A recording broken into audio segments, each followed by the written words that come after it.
आज मैं बात करूंगा 3 ऐसे टेस्ट जो नॉर्मल लोगों को पता नहीं होता। उसमें से है ईसीजी, इको और टीएमटी। और जनरली जब लोग आते हैं हमारे पास, तो अगर मैं कहता हूँ सर आप ईसीजी, टीएमटी या इको करा लो, तो उनको पता नहीं होता एक्चुअली टेस्ट कराने से हमें क्या पता चलेगा, उससे हमें कौन सी बीमारी पता चलेगी। तो आज मैं एक एक करके ये 3 चीजों को बताऊंगा कि 3 चीज के अलग अलग क्या मायने हैं। ईसीजी कराने से हम उन लोगों को बोलते हैं बेसिकली इसे हमारी जो हार्ट की इलेक्ट्रिक इंपल्स है, बेसिकली जो हमारे हार्ट में करंट की जो चीजें हैं, फ्लो है, कैसे चल रही है, उसको पता करने के लिए करते हैं।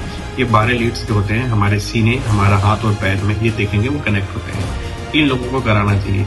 ये उन लोगों को कराना चाहिए जैसे कि जिनको हार्ट में सांस फूलने की प्रॉब्लम है, जिनका ये लग रहा है धड़कन हमारा तेज है, या चक्कर आने से सिम्टम्स हो रहे हैं, या सीने में भारीपन हो रहा है, तो उन लोगों को ये चीज कराना चाहिए।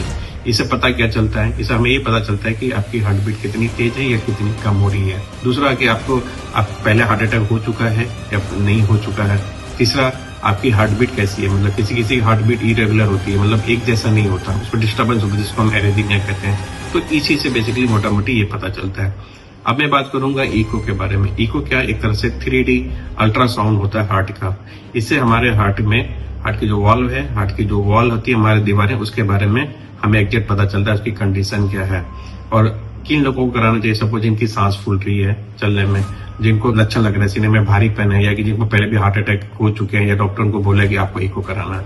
तो ये कराने से, हाँ, साथ में जिनको ब्लड प्रेशर भी है, क्योंकि ब्लड प्रेशर रहते हैं उनके हार्ट की मसल्स मोटी हो जाती है, जिनको हाई बीपी रहता है। तो ये हार्ट की वॉल्व की कंडीशन और हार्ट की वॉल, ये 2 चीज पता चलता है आपका इको में।